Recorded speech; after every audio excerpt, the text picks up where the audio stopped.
कल आपको एक बात बताई थी कि आप अरे अरहंत बनना है, सिद्ध बनना है, और यदि बनना है क्यों, हमें तो बनना ही है ना, हम सब मुमुक्षु है ना।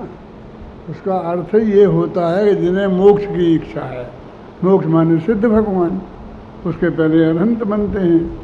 तो हमें अरहंत और सिद्ध यदि बनना है तो क्यों, बनना ही है क्यों।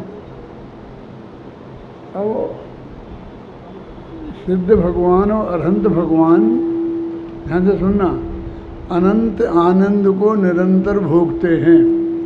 बात में अनंत आनंद को निरंतर भोगते हैं, ये कल बताया था। और उसमें कोई विघ्न बाधा खड़ी नहीं हो सकती। उनके ज्ञान में लोकालोक आता है, वे उससे भी नहीं बच सकते हैं।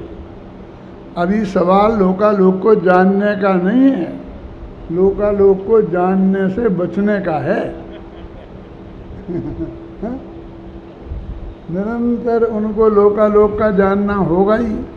तो कल कहा था कि अनंत भवों के उनके माता पिता, भाई बहन, बाल बच्चे, क्यों उनके ज्ञान में आ रहे होंगे, और सब मोक्ष में तो है नहीं, इसी संसार में भटक रहे हैं, और दुर्गति से दुर्गति स्थिति में भी हो सकते हैं। तो उनको जान कर वे उनका आनंद में भग्न नहीं पड़ता, आनंद कम नहीं होता।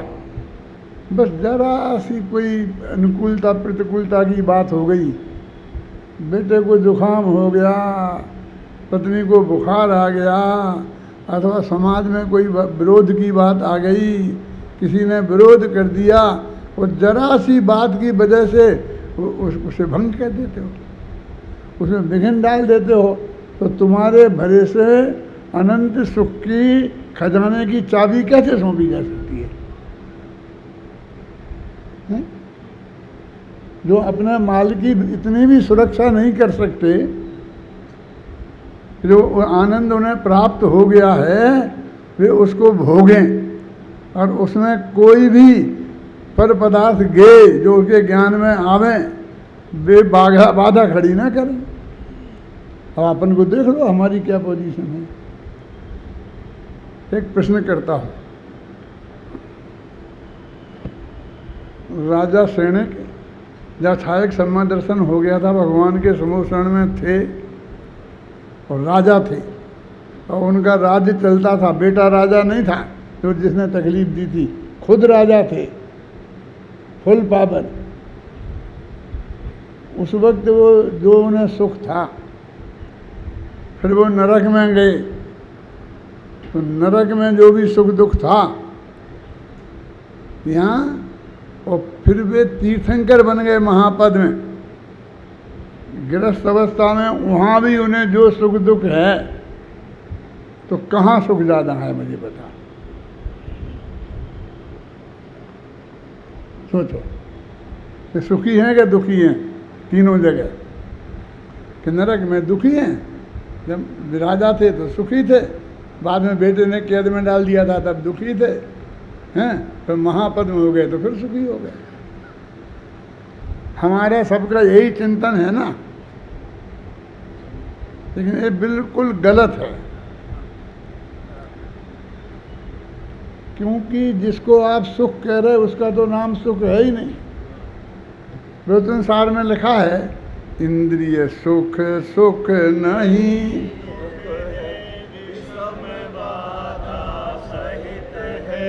है बंध का कारण दुखद, परतंत्र है विच्छिन्न है। तो वो तो है ही नहीं सुख। अब अतीन्द्रिय आनंद की बात करें तो छायक सम्यक दृष्टि है तो वो उत्पन्न तो हो ही गया, और वो अतीन्द्रिय आनंद उन्हें प्रति समय असंख्य गुणा बढ़ रहा है।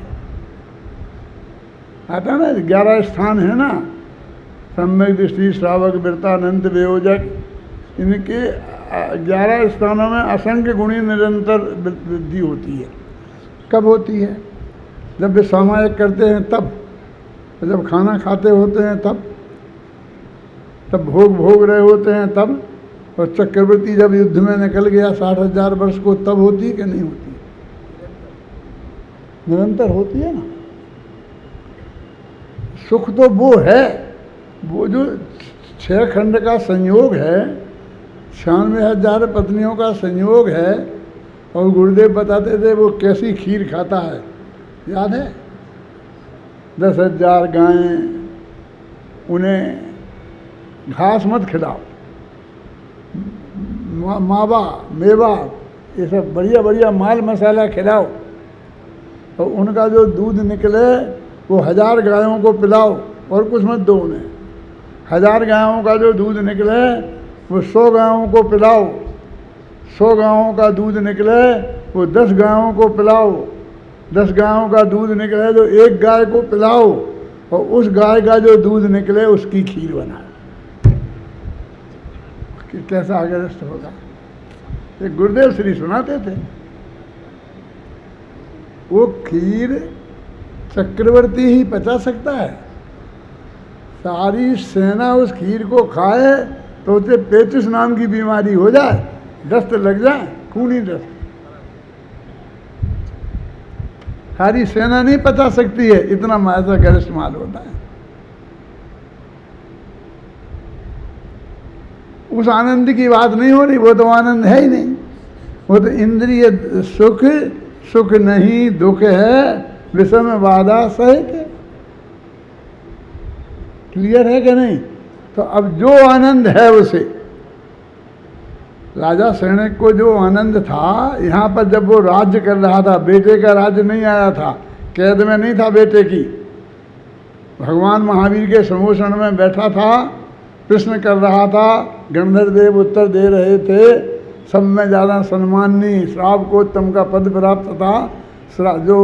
जो भी श्रावक श्रोता थे उनमें नंबर 1 उनका था। उस समय उन्हें जितना जो सुख दुख था वो पहले नरक में फिर गए, बाद में भी तो वहाँ सुख कुछ ज़्यादा था कि कम था कि ज़्यादा था ही नहीं, कि वहाँ दुख ही दुख था। गर्मी तो वैसी ही होगी ना जैसी पहले नरक में होती है, कि 3 लोग को क्या है वो पिंड पिंड मेरु समान लोहे गल जाए, ऐसी शीत उष्णता था। वो गर्मी वैसी की वैसी होगी। और जो भी तकलीफ़ें हैं वो सामने वाले मारने पीटने वाले उन पर कोई कृपा नहीं करते होंगे, कहते तो भाई तीर्थंकर होने वाला है तो इसे ज़रा छोड़ दें, ऐसा कुछ नहीं। वो 6 महीना पहले की बात छोड़ दो, लेकिन बाकी 84,000 वर्ष क्यों? तो बुरा भी वही प्रतिकूलताएँ थीं। बोलो सुख कब ज़्यादा था प्रभु जी, आपको समझ में आ जाना चाहिए इतने से। अब ध्यान से सुनना, असंख्य गुणी शुद्धि की वृद्धि माने आनंद की वृद्धि। तो जब वे राजा शरणक थे उसके बाद प्रति समय असंख्य गुणी आनंद की वृद्धि हो रही थी। और वह असंख्य गुणी होते होते वो नरक में कितने गुणी असंख्य हो गई होगी। असंख्य गुणित असंख्य, असंख्य में असंख्य का गुणा करो, इतना अधिक सुख नरक में था उन्हें। समझ में आता? हमें तो नरक में दुख दुख दुख नजर आता है। हमारी ये देखने की आंखें कहाँ हैं? कहते आगम चक्षु, आगम की आंख से देखो।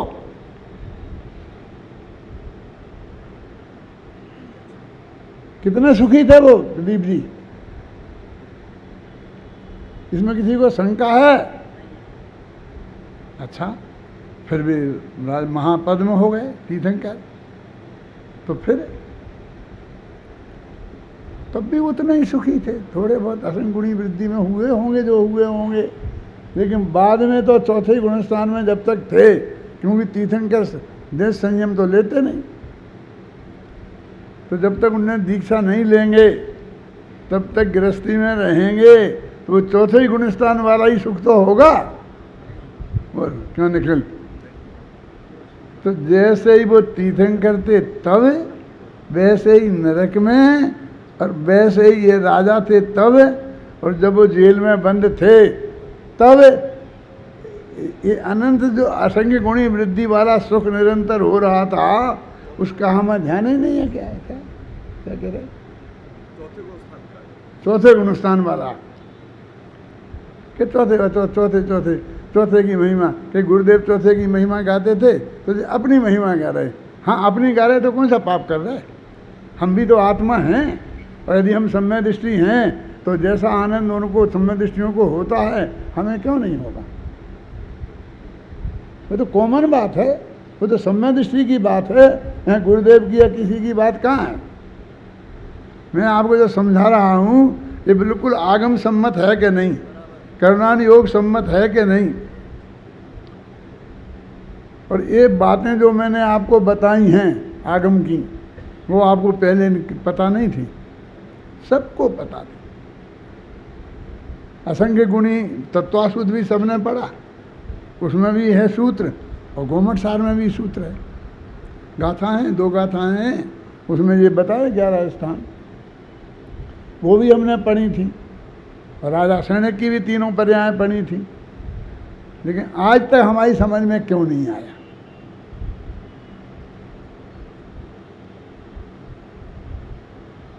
क्यों?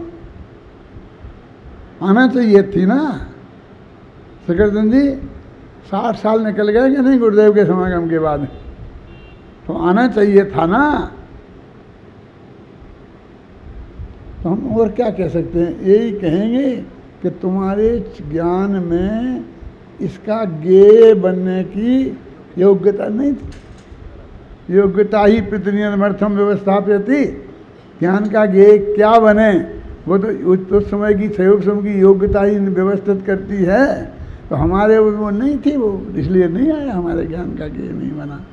हमने कहीं दूसरी जगह से थोड़ी निकाला, उन्हीं बातों में से, उन्हीं शब्दों में से तो ये बात आपको निकाल के बताई है ना कि तुम सुख की बात तो करो।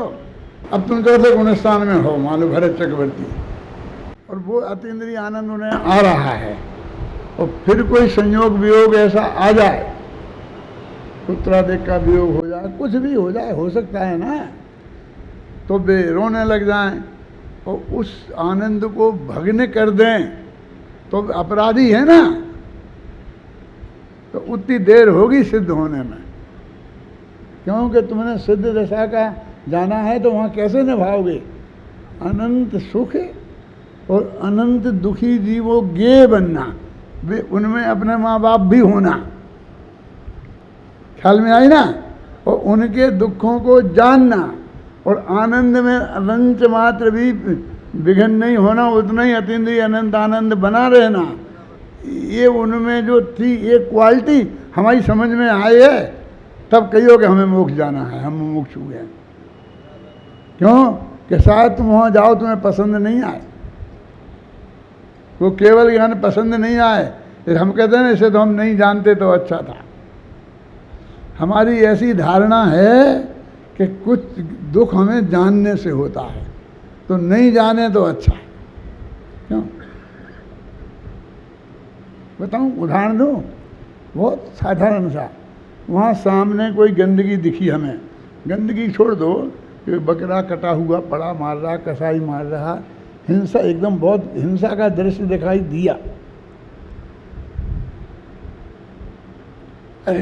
और हमारे रोंगटे खड़े हो गए और हमने ऐसा मुँह फेर लिया। हम उसे देखते नहीं, जानते नहीं रह सके। ये ज्ञान का अपमान नहीं है?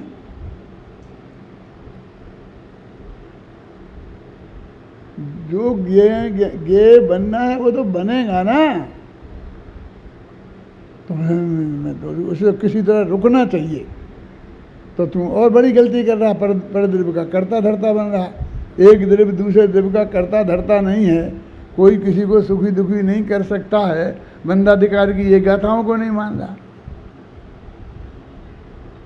तुम असहज हो गया। अपन बोलते हैं ना, इसमें तो डिस्टर्ब हो गया। तो डिस्टर्ब होना जब तक बंद नहीं होगा तब तक केवल ज्ञान तो बहुत दूर सम्यक दर्शन नहीं होगा।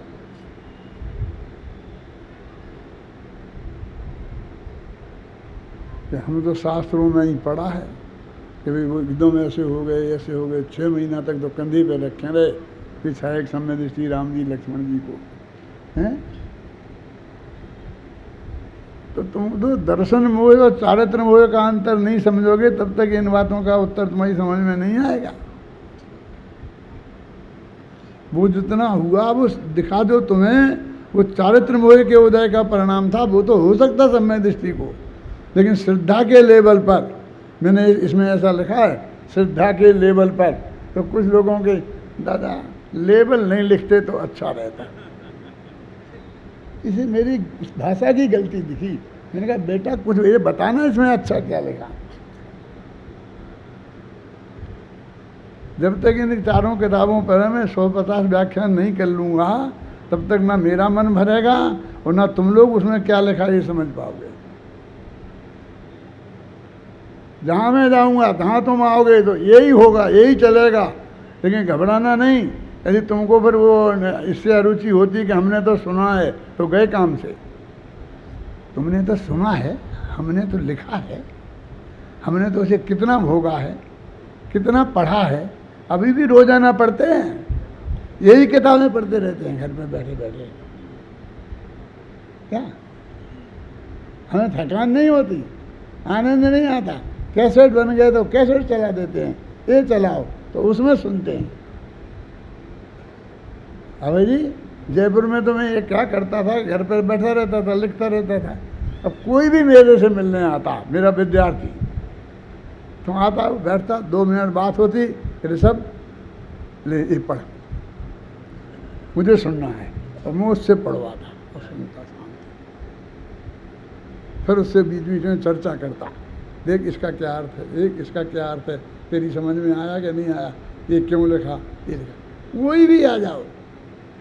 मैं जानता है तुम थोड़े स्वाध्यायी हो तो तुमको ये दंड भोगना पड़ेगा मेरे पास आने के बाद। आनंद भोगना पड़ेगा ना, दंड क्यों भोगना पड़ेगा? कह रहा हूँ, ये कह रहा हूँ, आनंद आना चाहिए ना आपको। है? अभी भी मैं पूरी क्रम नियमित पर्याय पढ़ के आया हूँ सुबह से, पूरी।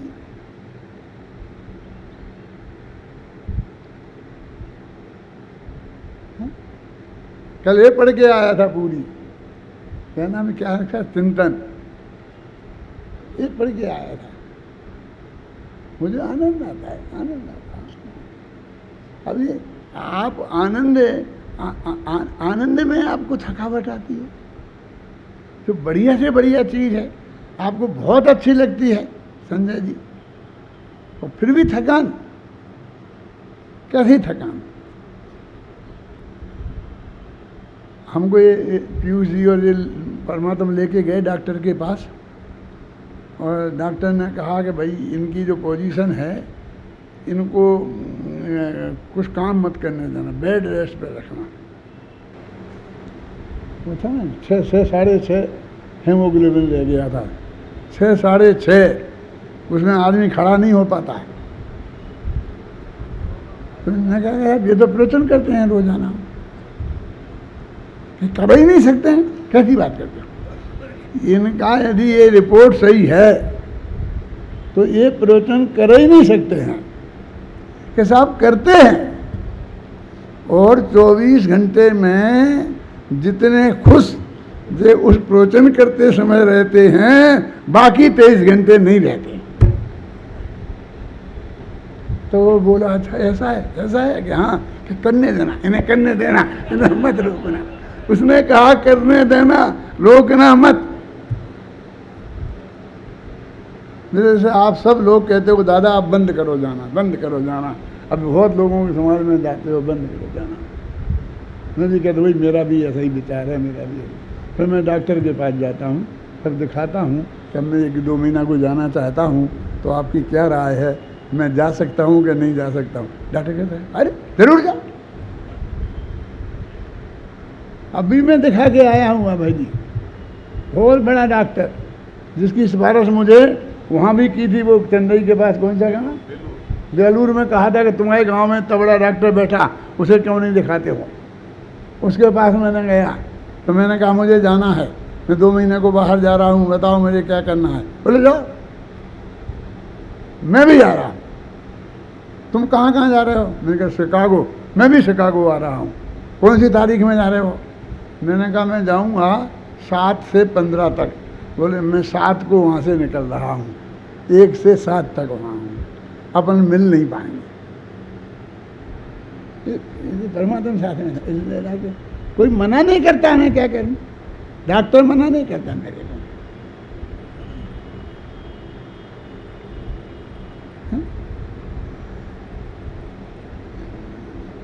सचमुच इसमें एक एक पंक्ति, एक एक छंद ऐसा है कि जिस पर मैं रमता हूँ, जिसमें मैं एकदम लीन जाता हूँ कि क्या सुनाऊँ क्या नहीं सुनाऊँ, क्या क्या बताऊँ क्या नहीं बताऊँ।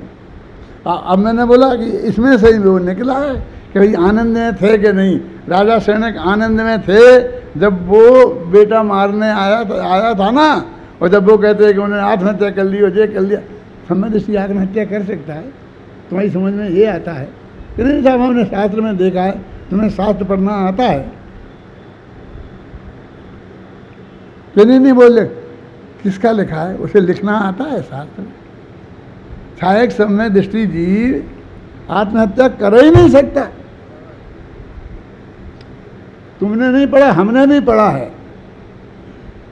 क्या उसने ये चाट लिया, उसने तलवार चाट ली, उसने ये कर लिया, छुरी घोंप ली, तलवार लगा ली, ऐसी बहुत बहुत बातें लिखी आती हैं। मेरे से कहा क्या हुआ था कि मुझे से पूछो कि वो जो था ना जिसमें कैद किया गया था, पिंजरा था, तो उस पिंजरे में उन्हें वो बैठ ना जाए, सो ना जाए, खड़े रहें, इसकी वजह से उतना ही बनाया था कि खड़े रह सकते हैं। और चारों तरफ नुकीले क्या बोले वो लगा दिए थे ऐसे कि जो उस पर टिक नहीं जाए, नहीं उस पर ऐसे टिक जाते हैं। तो चारों तरफ नुकीले सिरिया वो लगा दिए थे और उसमें खड़े थे।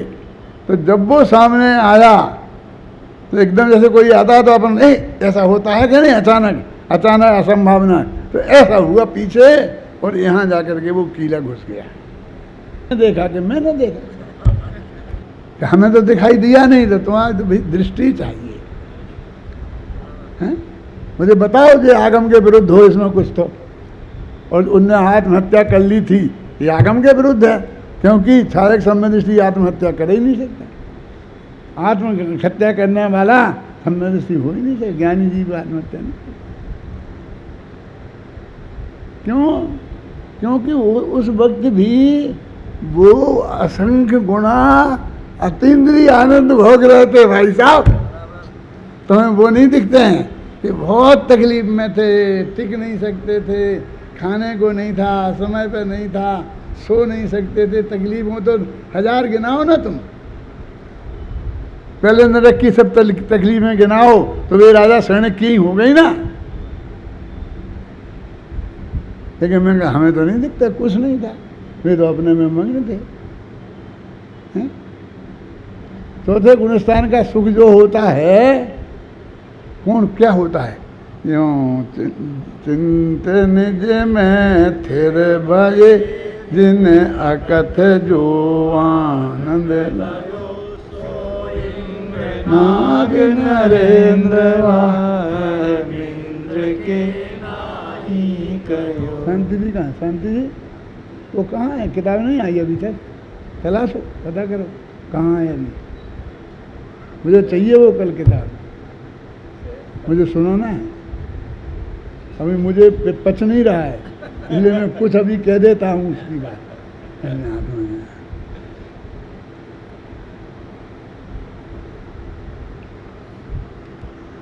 अपन बोलते ना समाधि मरण। हमारा दुर्भाग्य है कि जब भी समाधि की चर्चा होती है तो हमें समाधि मरण याद आ जाता है, और समाधि तो एक तरफ गायब हो जाती है और मरण मरण दिखता है। तो तेरे को कौन दुख है, मृत्यु महोत्सव भारी। वो समाधि का महोत्सव नहीं है, मृत्यु का महोत्सव है। ना नहीं, मुझे उस कवि से भिड़ाने की कोशिश मत करना। जो समझने की कोशिश करना जो मैं कह रहा हूँ। दो शब्द है ना, समाधि और मरण।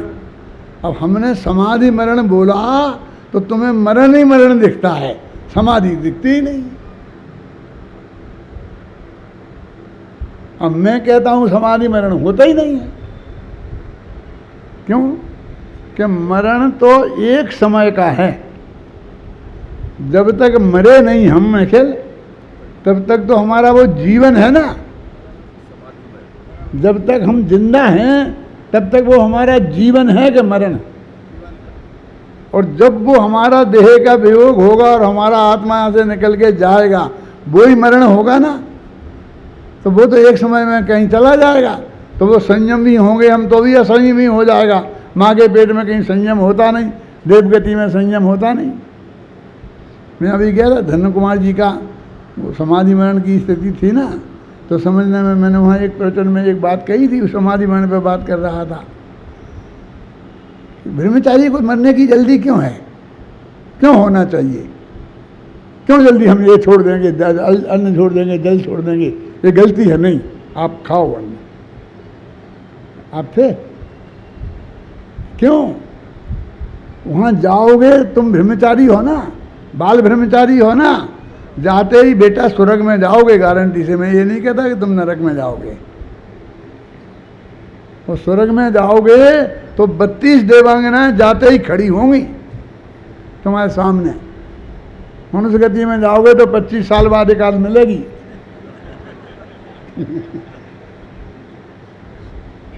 देव गति में जाओगे तो 32 देवांगनाएं और तुम एकदम जवान पैदा होगे, तो तुम्हारा ब्रह्मचर्य खंडित हो जाएगा ना। तुम क्यों आगे तुम्हें जाने की जल्दी है? ये मैं नहीं कहता हूँ, शास्त्र में लिखा है। उसमें लिखा है, कौन भगवती आराधना में लिखा है, पंडित सदाशिव दास जी ने लिखा है, पंडित गुमानी राम जी ने लिखा, सूरजमल जी के लड़के ने लिखा है कि भाई मर के तो कहीं असंयम होता ही नहीं है, असंयम में जाना है। तो हमें थोड़ा बहुत भी संयम है, वो छूटना है। तो हम छूटने के लिए हमें पसंद कैसे आ सकता है? मरने के लिए कुछ प्रयत्न नहीं करना है समाधि मरण में, जीने के लिए ही सारे प्रयत्न करना है। उपसर्गे दुर्भिक्षे जरसी रोजायाम निप्रतिकारे धर्म, प्रतिकार करना है। ऐसा लिखा है कि जब तक ये भोजन तुम्हारे जीवन में सहयोगी है तब तक उसे किसी कीमत पे नहीं छोड़ना। जब वो तुम्हें जीवन में तकलीफ पहुंचाने लग जाए तब उसे छोड़ना। ऐसा स्पष्ट शब्दों में लिखा है। मैंने, मेरी किताब है, क्या नाम, समाधि मरण और संलेखना, तो उसमें तुम लिखने सब प्रमाण दिए हैं। मैंने सब वहाँ कहे और मैं कह के आया कि नहीं, कुछ नहीं छोड़ना। अब तुमने जो छोड़ दिया। मैं ये नहीं कहता हूँ कि तुम भ्रष्ट हो जाओ, लेकिन लेना तो तुम्हें 8 दिन हो गए छोड़े सब। कैसा उस पे से उतार दिया, क्या कहते हैं, कि हम तो सुना था वेंटिलेटर पे से उतरते 2-4 दिन में ही काम खत्म हो जाता है। लेकिन अभी तो आप 8 दिन से जिंदा हो, इसका मतलब आप वेंटिलेटर के काबिल थे ही नहीं। और आपने और ये छोड़ छाड़ दिया, नहीं छोड़ो तो को 1-2 साल जिंदा रह जाओ। ऐसे कुछ लोग कहते हैं वेंटिलेटर पे चला गया, अब तो उसे मरना ही है। मेरे बारे में भी कहा था बहुत बड़े आदमी ने, नाम नहीं बताऊंगा, कि डॉक्टर साहब वेंटिलेटर पे गए सन 3 में, 2003 की बात है। मेरा ऑपरेशन हुआ था बहुत बड़ा, तो डॉक्टरों ने वेंटिलेटर पे रखा था। तो कहा वेंटिलेटर पे हैं, तो उन्होंने कहा नहीं वेंटिलेटर पे गए। हाँ, मेरे पिताजी वेंटिलेटर पे गए थे तो वे लौट के नहीं आए, मर गए। अब डॉक्टर साहब खत्म। ये बहुत बड़े आदमी ने कहा। हमारे ब्रह्मचारी यशपाल जी से कहा। यशपाल जी दौड़े दौड़े दिल्ली पहुंचे कि क्यों, कि मैं ऐसा ऐसा सुन के आया हूँ, अब मुझे जिंदगी ऐसा कुछ है नहीं। यहाँ हमारे डॉक्टर लोग तो सब कुछ ऐसा कहते हैं कि कुछ नहीं है, वो हो गया, सब ठीक है, सब प्रोग्रेस चल रही है, कोई दिक्कत नहीं है। तो ये भी छोड़ दो तो दिमाग में से कि वेंटिलेटर पे जाना नहीं बेटा, और चले जाओ तो मर ही जाओगे, ये बात नहीं समझना। लौट के भी आ सकते हो। जिजीप्सा होनी चाहिए। समाधि बनने के लिए जिजीप्सा विरोधी नहीं है, जीने की इच्छा होनी चाहिए। अभी कभी बुलाना फिर मुझे बाद में, भी तो मैं 17 दिन तो यही बताना है, तो मैं तुम्हें समाधि में समझाऊंगा। मैं दिल्ली में गया था पर्यूषण में, तो धर्म के 10 लक्षण में व्याख्यान चल रहे थे। एक दिन मुझे ले गए आत्मार्थी ट्रस्ट में, तो वहाँ मैंने इस पर व्याख्यान किया, समाधि मरण पे। जितने लोग मेरे साथ गए थे उन्हें बहुत पसंद आया, सब पीछे से आके लगे हमें तो साहब समाधि मरण का सुनना है, धर्म के 10 लक्षण तो हम किताब में पढ़ लेंगे, हमें नहीं सुनना। 3 दिन निकल गए थे और फिर वो 7 दिन तक समाधि मरण पर प्रवचन चले। 26 तारीख को गोष्ठी रखी है दादा, हैं 26 तारीख को गोष्ठी रखी है इसी विषय पर, समाधि पर। समाधि पे समाधि पर इनने मेरे से आगे कहा था समाधि मरण पर गोष्ठी रखी है। क्या ही बात करते हो, हमारे मरण का कोई काम नहीं है, समाधि पे रखना हो तो रखो। क्यों? क्योंकि ये सारे वक्ता उधर दौड़ेंगे, मरण हो तो ऐसा करना, ऐसे करना, ये करना, मरना, ये छोड़ देना, ये कर देना, ये कर देना, गलत लाइन पर जाएंगे। समाधि की तो कोई बात ही नहीं करने वाला है। ये समाधि पे गोष्ठी रखो, और समाधि पे जीवन होता है, समाधिमय जीवन होता है। वो समाधि क्या है, समाधि क्या है वो भी मैं बताऊंगा आपको। मैं आपसे कह रहा हूँ कि मैं अभी समाधि में हूँ, तो हंसते हो, अभी समाधि में हो, व्याख्यान दे रहे हो, मरने का ठिकाना नहीं है, तो समाधि में कैसे हो? एक ऐसा देश है, एक कैसे जैनी है कि कहीं समाधि मरण का पाठ सुन लें तो समझता है कि कोई मरने वाला है। अब सगुन जैसा समझते हैं उसको। मैं हंसते खेलते समाधि में नहीं रह सकता। समाधि माने समता भाव, समाधि माने सब, चाहे लाखों वर्षों तक जीऊं और चाहे मृत्यु आज ही आ जावे, ऐसे भाव का नाम समाधि है। सुख में दुख में बंधु वर्ग में सब में समता हो, कहीं भी विषम चित्त में आकुलता नहीं हो। वो मुझे जब मैं वो कौन सा आना क्या है, सहजता, सहजता आने तो फिर मैं समझाऊंगा आपको। तो मतलब एकदम सहज भाव होना चाहिए हमारे जीवन में।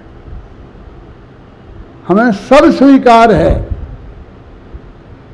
जो भी होना हो वो स्वीकार है, तो हमने निश्चित है सब कुछ क्रमबद्ध पर्याय मानी, नहीं तो नहीं मानी। नहीं ऐसा नहीं होता, ऐसा होता तो अच्छा रहता, कोशिश करके तो देखो। तो तुम क्रमबद्ध पर्याय के विरुद्ध आंदोलन चला रहे हो बेटा। तुम्हें भरोसा ही नहीं है कि वो जो नक्की है वो हो रहा है, होना है। शायद मैंने पहले कभी आपको बताया था, अब अभी प्रकरण आ गया तो मुझे रहा नहीं जाता, इसलिए बताता हूँ। मैं अस्पताल में भर्ती था और डॉक्टरों ने जवाब दे दिया था। जयपुर की घटना है, सच्ची, सारे देश में हवा फैल गई थी, सिर्फ मुझे पता नहीं था। ख्याल है, तो मैं तो अपने वैसे ही था, शांति से। तो सारे देश में हल्ला गुल्ला हो गया तो बहुत लोग आ गए, देखने वाले आने लग गए।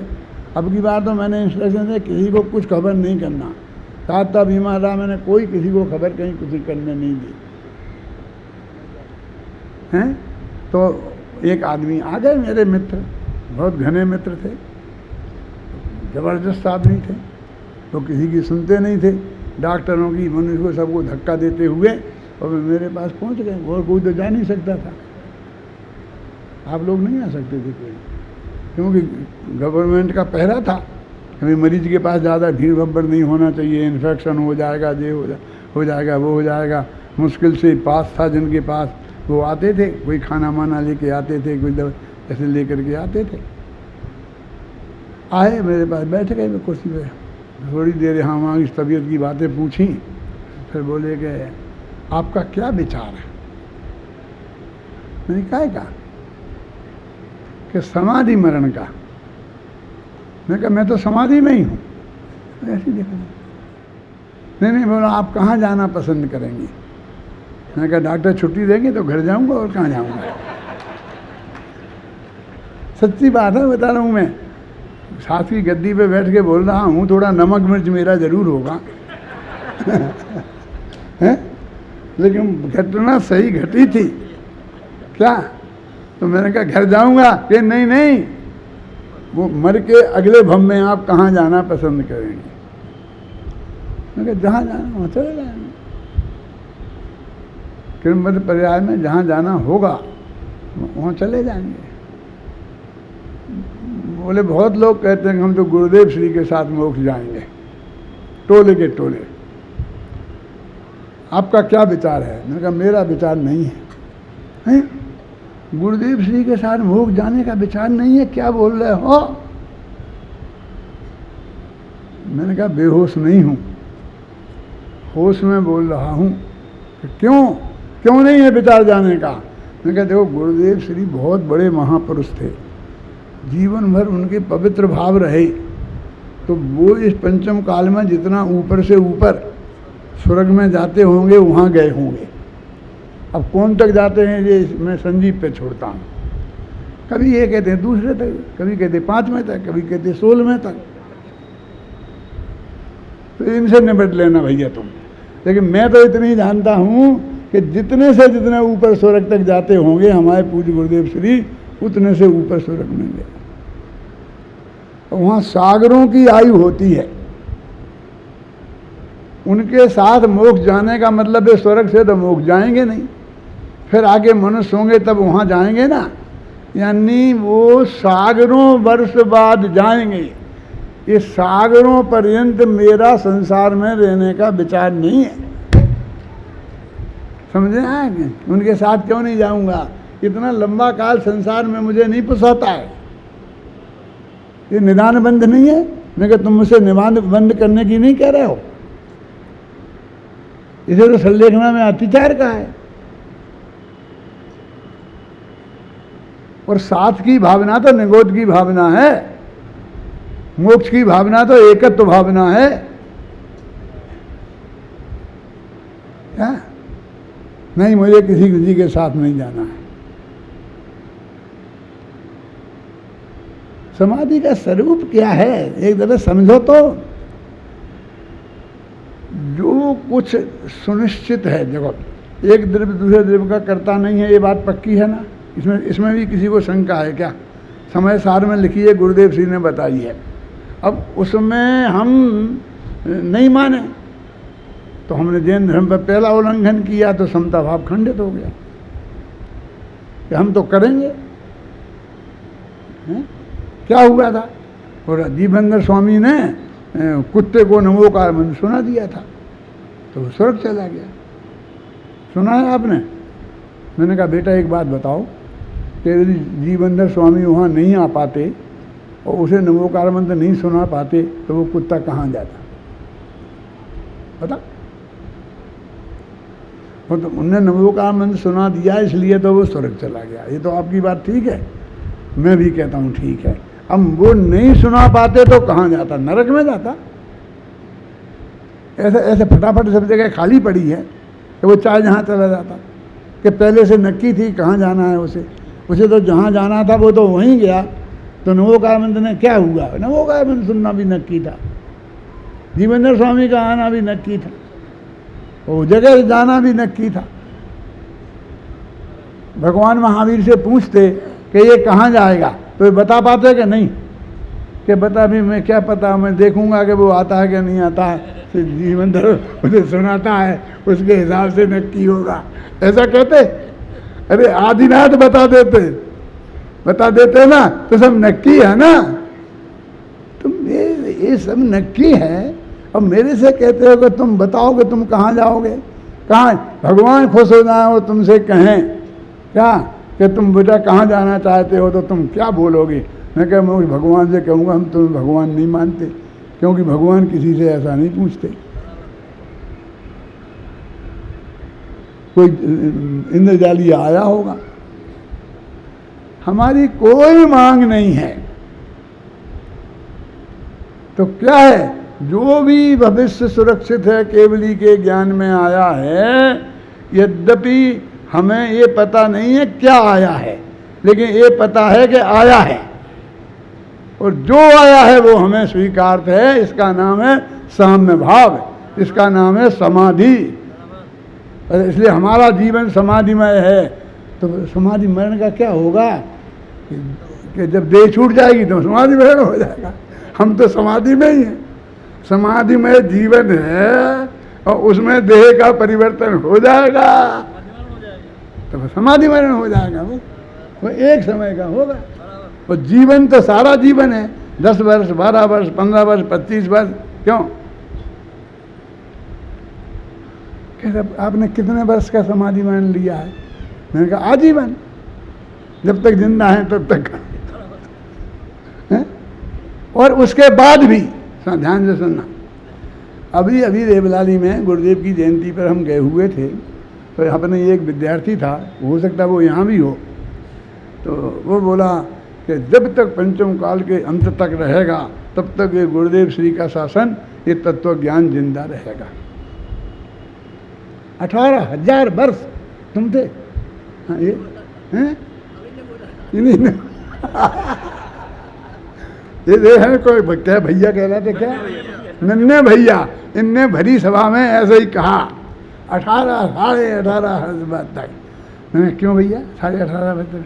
19 वर्ष तक क्यों नहीं? 19,000 वर्ष तक क्यों नहीं? 25,000 वर्ष तक क्यों नहीं? क्यों? मैंने कहा बेटा ये तो यहाँ की बात है, भरत क्षेत्र की। हम मर के जहाँ जाएंगे वहाँ के ऐसे ही बैठे रहेंगे? क्यों? वहाँ इस मार्ग को चलाएंगे कि नहीं चलाएंगे? बोलो बोलो बोलो, समझ में आया क्या कह रहा हूँ मैं? तुम्हें ये देह की पीढ़ी दिखती है, हमें आत्मा की पीढ़ी दिखती है, आत्मा के भव दिखते हैं। हम तो जहाँ जाएंगे हम तो वहाँ भी यही चलाएंगे। तो फिर 18,000 वर्ष काय को रहे? क्यों? लाखों वर्ष क्यों? कभी खत्म होएगा ही नहीं। जिन शासन कभी खत्म होता ही नहीं, वस्तु का स्वरूप ही ऐसा है। इसलिए भाई उस बात को हम गहराई से समझें। समाधि मरण क्या है? समाधि क्या है? पहले हम समाधि का स्वरूप तो समझें। ये जो वस्तु का स्वरूप है, वस्तु का स्वरूप है, देखो, हमको कछु भय नारे। हमारे एक कवि कहते हैं कि हमें कोई डर नहीं। क्यों नहीं है भाई तुम्हें डर? कि जान लियो संसार। ये नहीं कहा कि हमने मोक्ष जान लिया, हमने आत्मा जान लिया, ये नहीं कहा। हमको कछु भय नारे, जान लियो संसार। क्या जान लिया भाई तुमने जो तुम्हारे सारे भय खत्म हो गए? जा करी जा को जा ही समय में, जो हो तब जा द्वार। सो बनी है टरी है कछु नाई, कर लीनो निर्धार। आते कछु भय नारे। ये है उनका संसार। हमने संसार को जान लिया, माने संसार का स्वरूप ये है कि जिस द्रव्य का, जिस क्षेत्र में, जिस काल में, जिस समय में जो होना है वो ही होगा, अन्यथा कुछ नहीं होगा। ये संसार का स्वरूप है। संसार का स्वरूप है ये तो धर्म का। अरे भाई संसार माने पर्याय, तो ये पर्याय का स्वरूप नहीं है कि जो पर्याय जिस द्रव्य की जब जिस काल में जिस निमित्त के द्वारा जैसी होनी होगी वो होगी, तो पर्याय का स्वरूप हुआ ना।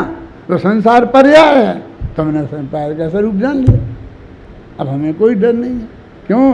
कि उसके अलावा कुछ हो ही नहीं सकता है। यदि कहीं भगवान ने तुम्हारा नरक में जाना जान लिया हो तो क्यों? शरणक से पूछो, क्योंकि वहीं उनके गुरुजी बैठे थे, भगवान महावीर और गौतम जी, और उनने जाना था कि जी नरक में जाने वाला है, तो उन्होंने विद्रोह कर दिया होगा। कि जो शरणक ने किया, यदि हमारा नरक में जाना भगवान ने देखा है तो हमारा वो जवाब होगा जो शरणक का था, हमारा वही व्यवहार होगा जो शरणक का था। अस्वीकार करते ही तो मूल चीज़ ही गायब हो गई। लेकिन जिसको क्रमबद्ध पर्याय की स्वीकृति होती है उसको गुरुदेव फरमाते थे अनंत भव नहीं देखते। कि केवली के ज्ञान में यदि मेरे अनंत भव आए होंगे तो मैं तो अनंत भव संसार में रहूँगा। ऐसा पूज्य गुरुदेव श्री के गुरु भाई ने गुरुदेव से कहा। तो गुरुदेव ने कहा तुझे केवली पे भरोसा है? कि तुम कहता केवली ने देखे होंगे। यदि तुझे भरोसा है तो जिस पर केवली पर जिसे भरोसा होता है उसके अनंत भव भगवान देखते ही नहीं हैं। क्यों नहीं देखते भगवान? क्योंकि होते ही नहीं है उसके। अनंत भव रहे तो जब तक उसको श्रद्धा आएगी नहीं। उसके संसार का अंत आ जाए, 2-4 भव ही रह जाएं, ख्याल में है ना, तब इस बात का पक्का भरोसा होता है। ऐसा समझ लेना। इस बात का यदि आपको भरोसा नहीं हो रहा है तो पंडित हुकुमचंद की कमजोरी है कि वो समझा नहीं पा रहा है। ये बात नहीं है। अभी तुम्हारा अनंत संसार बाकी है, इसलिए तुम्हारी समझ में नहीं है। ये वस्तु का स्वरूप है। ये गाली नहीं दे रहा हूं मैं आपको। शास्त्र में लिखी है ये बात कि जिसका अनंत संसार बाकी है उसको ये समझ में ये बात नहीं आएगी। देखो हम तो क्या हम क्या हैं समझाने वाले? हमारी क्या हैसियत है? ऋषभदेव भगवान समोसन में बैठे थे, उनसे जैसा वक्ता कोई दूसरा था इस की आदि में? क्यों? और उनने समझाया और अपने पोते को समझाया तो रिश्तेदारी भी थी। कोई दूसरे को नहीं समझाया, क्यों? तो अपने पोते से तो झूठ बोलेंगे नहीं। अरे झूठ भगवान झूठ बोलेंगे, भीतरागी सर्वज्ञ हैं, और उस पोते को भरोसा नहीं आया तो हम कौन सी खेत की मूली हैं कि तुम्हारी गारंटी ले लेंगे कि हम तुम्हें समझा ही देंगे? हमारी कोई गारंटी नहीं है। लेकिन किसी का भाग्य होगा, यदि उसकी होनहार ठीक होगी, उसका अल्प का संसार बाकी रहा होगा तो उसकी समझ में अवश्य आएगा, अवश्य आएगा और अवश्य आएगा। और ऐसा मान के नहीं चलना चाहिए कि हमारा नंबर कहाँ लगेगा। तुम्हारा नंबर है, समझना चाहिए मेरा ही नंबर है। तब तो मैं ये बात सुनने आया हूँ, तब तो मेरा मन इस बात में लग रहा है, तब तो मेरी श्रद्धा इधर दृढ़ हो रही है। उनमें से वो मैं ही हूँ।